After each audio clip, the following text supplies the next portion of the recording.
Having a diverse group of researchers working on a related organ system, it's a little bit different from having everybody working on one disease.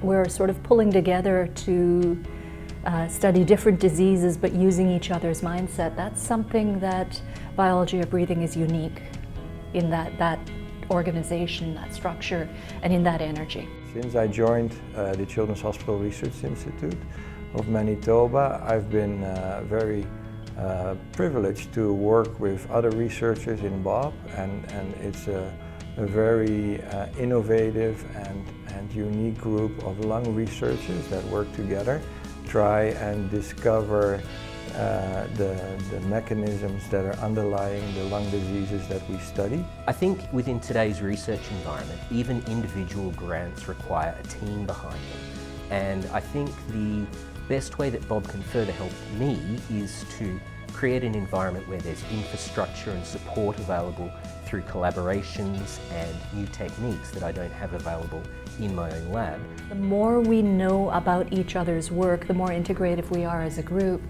the more insights we have into how we overlap, where we can collaborate with each other.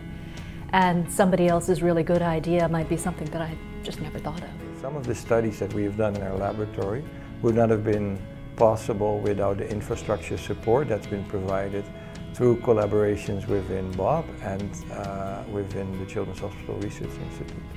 I think right now the most important thing is that we continue to be able to work together with the other researchers within BOB, help to bounce ideas off of each other, help to develop our research programs together, and also continue to improve and further develop the infrastructure available to make sure that we have access to the most innovative and most state-of-the-art equipment and tools that are necessary for us to do cutting-edge research. I think this is probably one of the few places in the country where a physician could walk into a lab and pretty much pick up tools and start doing research. And that allows a level of integration between bench and bedside that is also unique.